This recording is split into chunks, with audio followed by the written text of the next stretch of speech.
Hello everybody, I'm Dan Toohey. I'll be your online teacher this semester. This is a video I am making for the winter class, January 2010. There's just a couple things that I wanted to talk about for this class in particular, one or two changes I'm making and some things I wanted to say from some things I think I learned having taught this for the first time in the fall. I just want to go over the syllabus with you to make sure we're all on the same page for the first week. First thing you should do is make sure you can access the Blackboard site. Everything that you need for the class is on that site. All the texts, all the study questions. I will be periodically making announcements which you should be getting in your mailbox, but it will also be posted there. Discussion board, etc.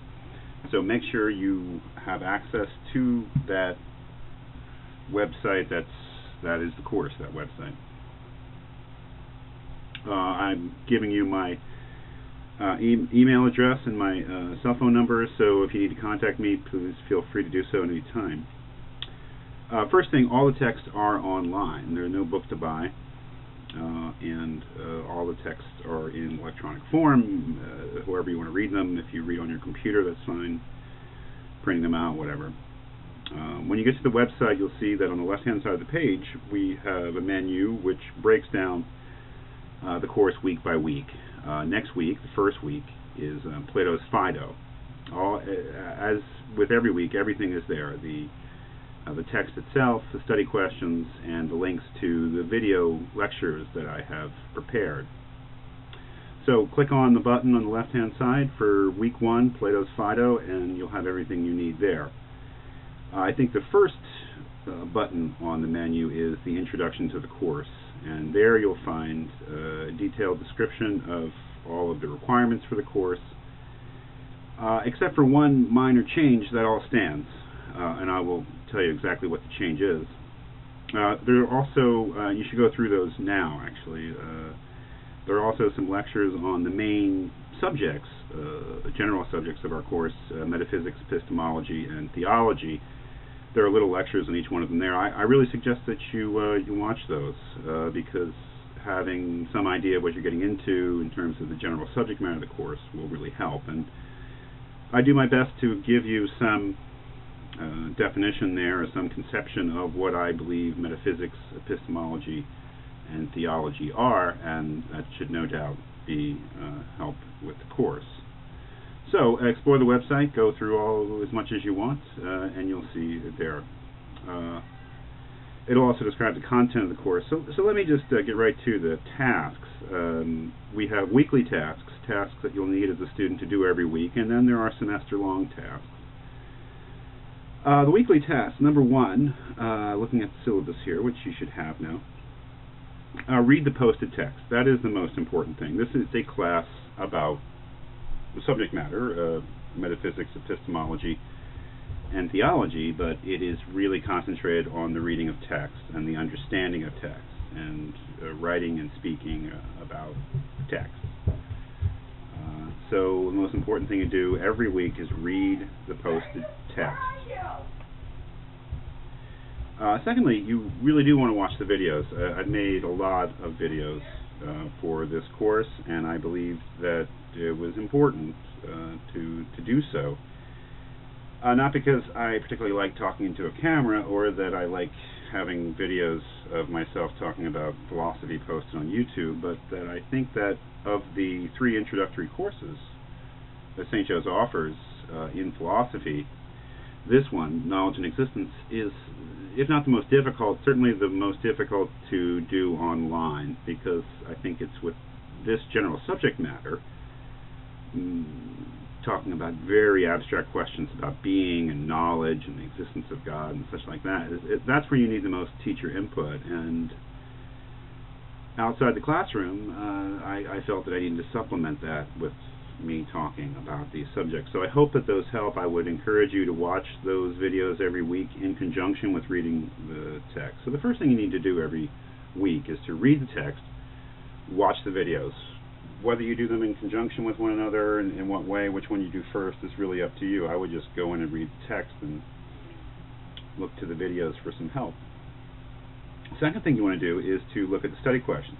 For every week there is a set of study questions for those particular texts, and you have to prepare some sort of answers to those study questions and email them to me by Thursday midnight of each week.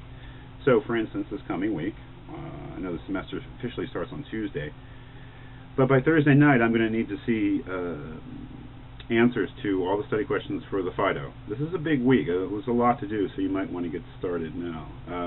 I do not grade the study question responses. I read them over. I'm going to try to give you feedback as much as I can, as often as I can, on your study question answers, but that, frankly, is something that I will try to do, and I will certainly do some, but given the amount of work when I do it, or even if by the end of the semester you have feedback to all of your study question responses, I can't promise that, but I certainly will try. But in any case, you need to get them to me by Thursday of each week. So they can be in any form, they can be of any length. Really, the effort you put into them is up to you. It will pay off come exam time, no doubt, the effort you put into answering the study questions. Because certainly I will be looking over the study questions when I look to compose answers, or questions for the midterm and the final exam. Just check this out here. Okay. Quickly. First of all, the weekly post. Now, the first thing you're going to do in terms of the discussion board is just post a free write response to the week's readings. This will be unprompted. I'm not going to ask you a question. I'm not going to give you a subject. I just want a page, which is approximately 250 words, of your response to the week's readings. Again, this will not be graded either, not officially graded, but I will be looking for the effort you're putting into it. And that's what you want to do by Friday midnight of each week. That is, you want to compose a page, that again, that I'm defining as 250 words, a page of any sort of response that you want to the reading. It can be any form you wish. You can say whatever you want, but it must focus on the text in some way, and it must be at least one page long. The second thing you want to do, and this is by Sunday midnight, and really you can do these things whenever you want, as early as you want, is to respond to another student's response. Your comment should say something substantive about what the other student has written. For instance, good post is not acceptable.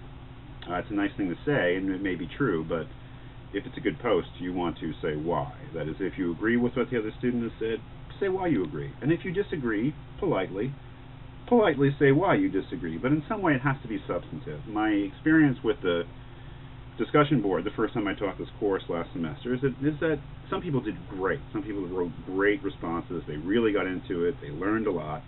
And for some people, it was just completely pro forma. They were just going through the motions on it. And frankly, it was a waste of time for some people because they didn't put enough effort into it.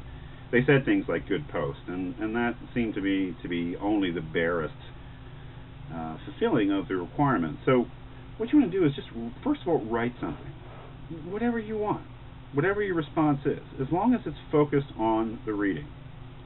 And secondly, you want to write something about what someone else has written. Okay? That's the total requirement for the discussion board. Now, the discussion board, of course, is always open, and I encourage you to post other things on this. I'll be monitoring the discussion board. I will be weighing in on the discussion board. I will be posting things. So you can contribute to the discussion board as many times as you want. You can just ask questions. You can make comments. You don't have to restrict yourself to just one person's thing. You can do whatever you want, but every week you must give your free write response and then substantively respond to someone else's free write response. Seems like I have a little bit more to say than I thought I did, so I'm going to do another one of these videos. I'll catch you now.